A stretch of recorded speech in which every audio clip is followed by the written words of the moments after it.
Hello, and welcome to the Guilbault Girls Show, where you will have the opportunity to hear from mothers, fathers, siblings, and individuals themselves about their journey of living with a disability. I know, it's called Guilbault Girls, but we have a bonus for you as we get the Guilbault boys to interview some of the dads and siblings and get their perspectives too. We'll also have special guests from time to time to share the many resources that are available to those living with a disability and their families. So get ready to laugh, smile, cry, maybe even get a little angry when you hear some of these stories of their day-to-day struggles. But let's not forget their many triumphs. As they say, it takes a village. And if it weren't for our village, we wouldn't be where we are today. So join us. Hello, and welcome back to another episode of the Guilbault Girls. I'm your host, Karen Guilbault, and today's guest is Natalia Malko. Natalia graduated from Higher British School of Art and Design in 2012 as a fashion designer. She has a beautiful daughter named Aiuna. Is that correct? Aiuna. Yeah. Who also has cerebral palsy, like Faith. When her daughter was 5 years old, she realized more than ever the struggles she had not being able to dress herself. And with that, Be Easy Kid was born in 2019. They design adaptive clothing for kids with zippers, buttons, snaps, making dressing easier and faster. Be Easy Kid clothes work with different devices on the body as well, such as prosthetics, AFOs, braces, just to name a few. So first of all, thank you so much for being on the show and for reaching out to me through Instagram. You know, there's nothing more that I love to do than to share our personal stories and just all the different resources out there for our kiddos and people in the disability community. So thank you. Thank you, Karen, for inviting me. You helped me a lot because I saw all your episodes, so it was wonderful. And yes, thank you for your work. Oh, well, thank you. You just gave me the chills. You know, it's like between working 40 hours a week and taking care of the house, my husband, the kids, and then doing this is just something as, you know, that I've always had as a passion to do is to share. Yeah.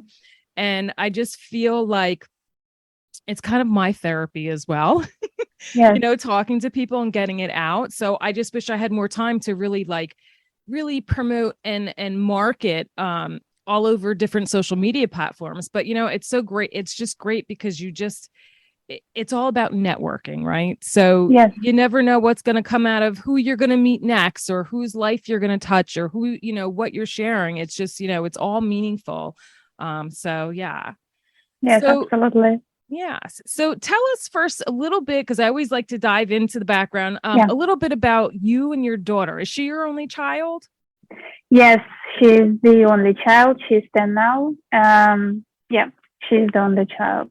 Okay. And did you have any complications when you were pregnant with her, or was she premature? No, actually, my pregnancy was good, without any abnormalities, and I didn't have toxicosis or something. She was born in term. However, Aiuna had small rashes on her body at birth. It looks like herpes. And doctors put her in an intensive care department where she treated very aggressively with different pills. Doctors made different diagnoses like meningitis. I don't know if I pronounce it in the right way in English, but it was like herpes and etc. However, a week after her birth, they took her to dermatology professor. I don't know why it happened only after 1 week.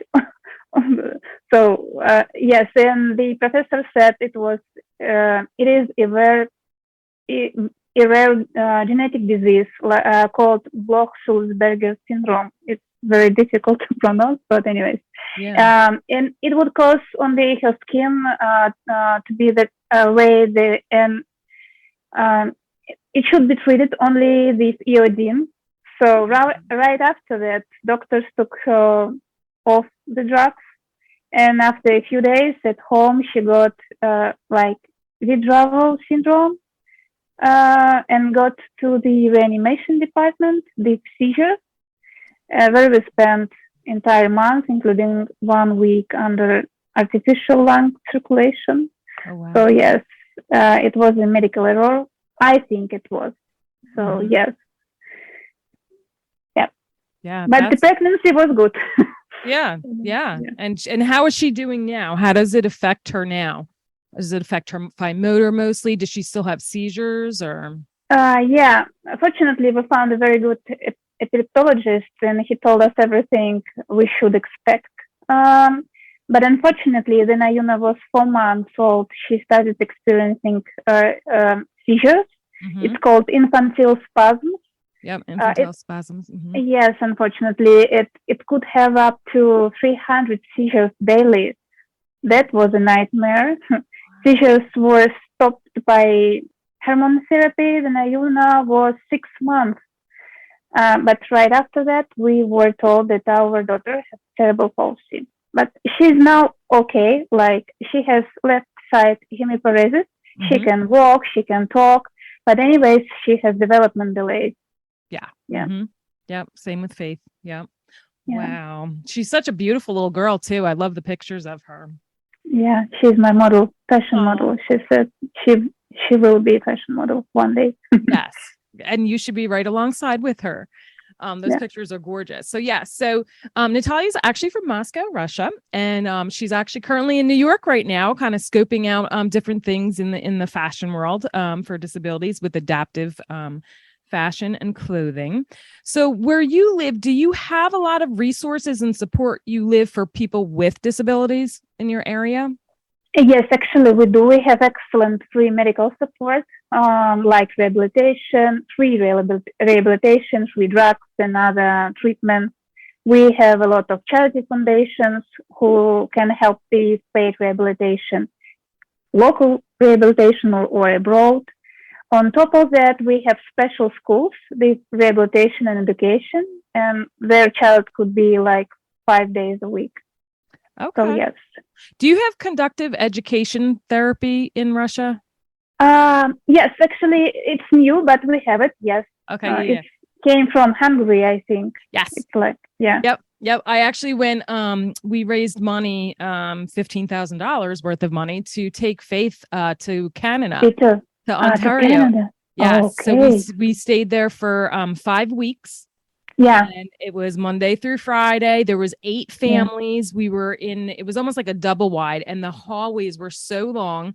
We all had a big room with our beds and our TV, and then we shared I think there was like 4 bathrooms. The experience was amazing. Like just meeting people from like all over the place. We had we had a family from China, a family from Japan.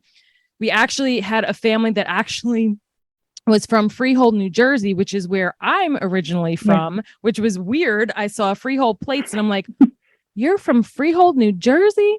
But we just met so many people, and it was great to really support one another. And then the kids just bonded. So it was a good experience. It really was. Yeah. So tell me about some of the struggles that you saw her having and how you as a mom tried to help her cope with those struggles. Because I know it's difficult. I mean, there was times just watching Faith.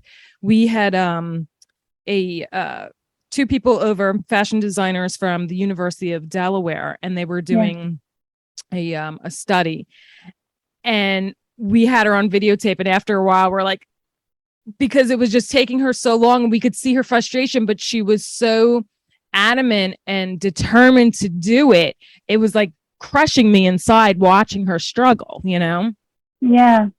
I will tell you about the physical rehabilitation because it's like the main of cerebral palsy.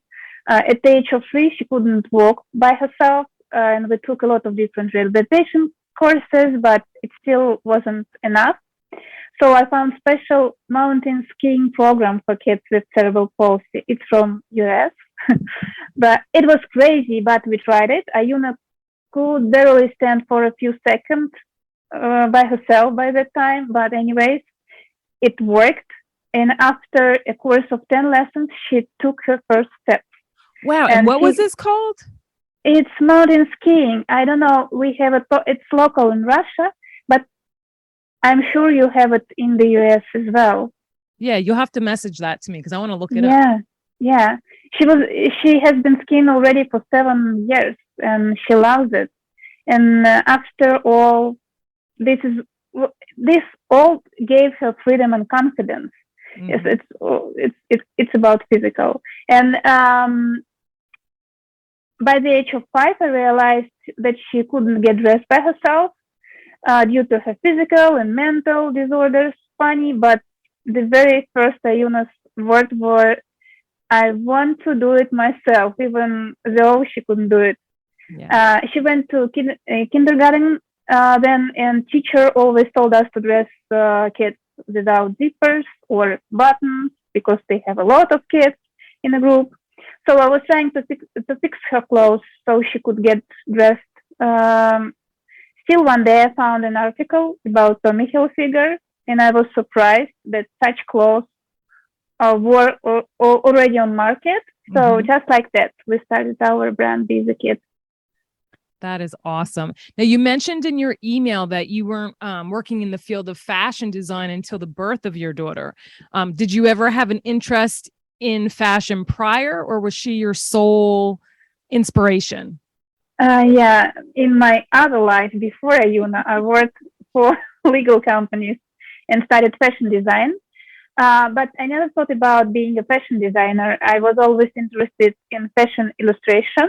Okay. But once my sister asked me to launch a clothing brand for kids, and I still remember my answer. I said, "I do not want to design clothes.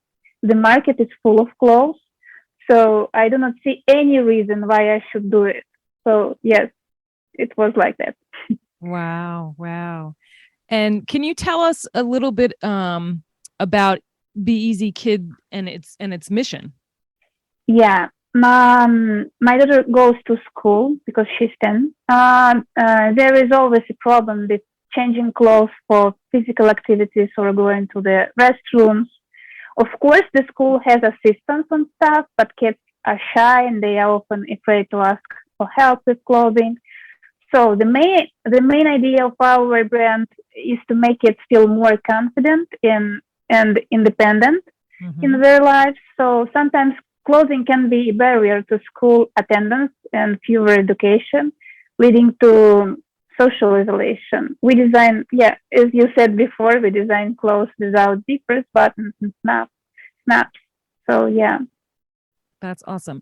And so do you have product already made where people can order it, or do you customize each piece to kind of fit for the child's needs? Um, Actually, we tried different business models, if I can say so. At the end of 2019, we released our very first small collection of shorts with magnetic closures and pants for AFOs with Velcro flies. And it was designed for kids who goes to school. I thought it would blow the Russian market, clothing market, as we didn't have any adaptive clothing back then. But it didn't work out because nobody had heard about adaptive clothing and our sales were very, very poor.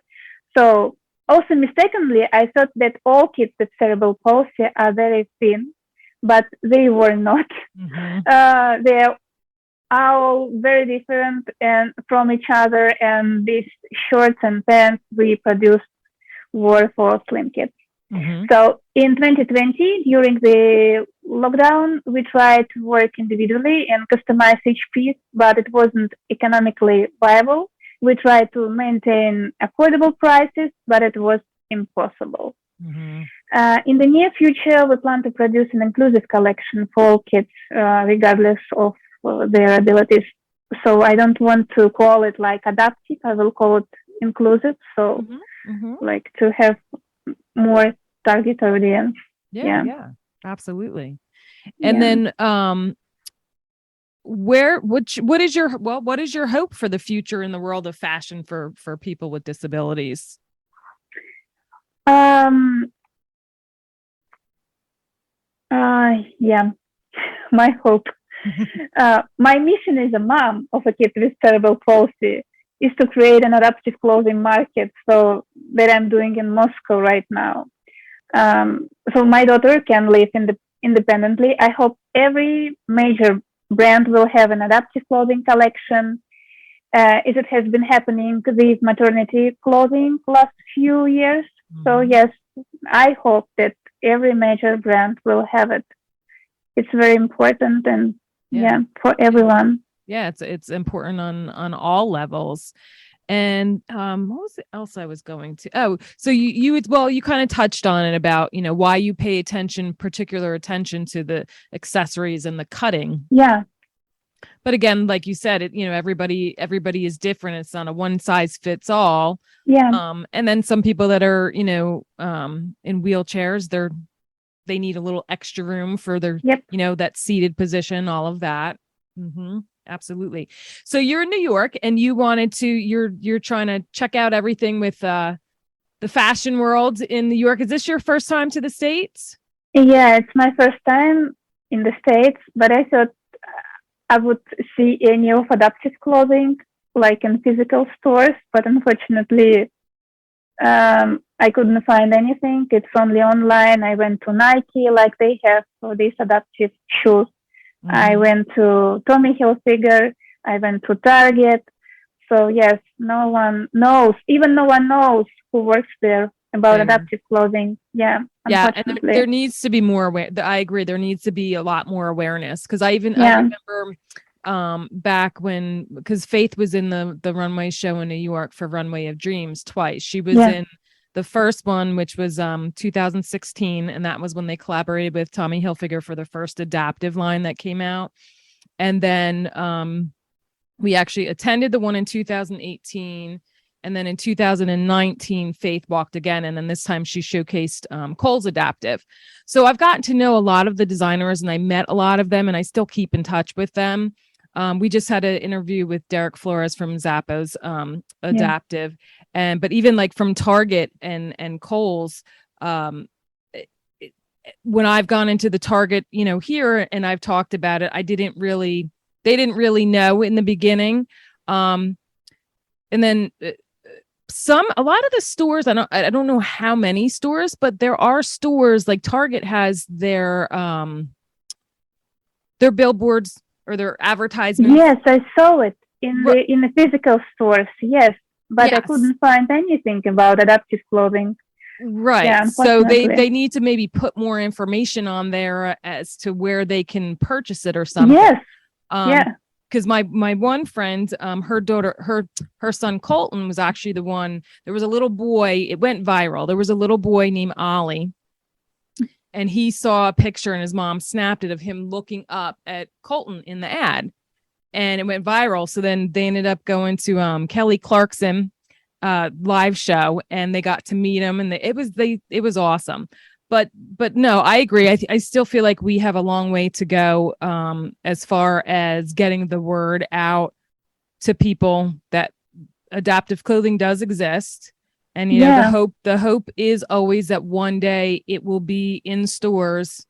Just like you have those plus size and the maternity size and and having an adaptive. And it's very important for people with disabilities, like to fit it, to try it on, like, because they're all different. So it's very important to have it in physical stores. And I don't know why there is no stores like. Yeah, it's unfortunate that we have a very low awareness in Russia as well. And I have another project besides Be as a Kid. It's called Fashion Picnic Festival. We organize festivals in different cities in Russia. Okay. And we unite fashion in rehabilitation industries. I can call it like an expo, but it's not actually an expo. But yeah, very similar. We try to I try to make a community around fashion these fashion designers. Yes. So, but sometimes it works because a lot of journalists and TV media persons join our festivals. Like, we have more and more awareness about adaptive clothing on our market. But unfortunately, we have physical stores with adaptive clothing. Oh, they do? Okay. But it's the only one brand, and it looks like very medical clothes. So unfortunately, so people with disabilities, they don't like this brand. But anyways, they can try it on, the clothing. Right. Yeah, we have Tommy Hilfiger Adaptive as well in Russia, but it's only online too. Yeah. Yeah. Well, I'm so excited that you reached out to me. We'll definitely have to get together and chat afterwards and kind of try and network and find people for you to network to, especially since you're in New York. Is there anything else that you would like to share or any advice you would like to give before we wrap up? I don't know what advice I can give, actually. I can only say it's like very simple. You should believe in what you are doing. Like, I think that's very important. It's like, because I have a kid with cerebral palsy, if I wouldn't believe in her, so I don't think she would like make her first steps, for example, especially this program about this mountain skiing. So we should believe in what we are doing. Yeah. And not give up, because our kids certainly aren't giving up. Yes. So the moment we give up, they're going to sense it, and then they're going to give up, and we don't ever want that. So we just keep going. Yes. Yeah. And I hope that one day we can try adaptive clothing on in physical stores, and it will have, like, Zara will have it, like the major brands will have it. Yes. Very important. Yes, I agree. And I also want to advocate for better handicap dressing rooms. Yes. It's very difficult. I know it's all about accessible environment, and I can understand physical stores why it's difficult to make it happen, to have adaptive clothing collection, because they need to have accessible environment, like fitting rooms and etc. Yeah, I agree. Well, thank you very much for being on the show. Enjoy the rest of your time in New York, and we will definitely stay in touch. I will also have a link to your website and your Facebook and Instagram page. So if people want to go over and check out your stuff, they can do that as well. Yeah, thank you. Thank you. All right. You have a good one. Thanks so much. Bye-bye. Bye. Thank you for joining us as we spread awareness through our personal stories and the many resources shared. You can help us by joining our village simply by sharing our show to the masses. If you would like to support the Guilbault Girls on another level, click on the link in the show notes to make a donation in any amount. Add your address and you'll receive a hand-stamped token with the word village on it in appreciation. Be sure to subscribe to our Guilbault Girls podcast and YouTube show, and don't forget to follow us on Facebook and Instagram at Guilbault Girls. Till next time.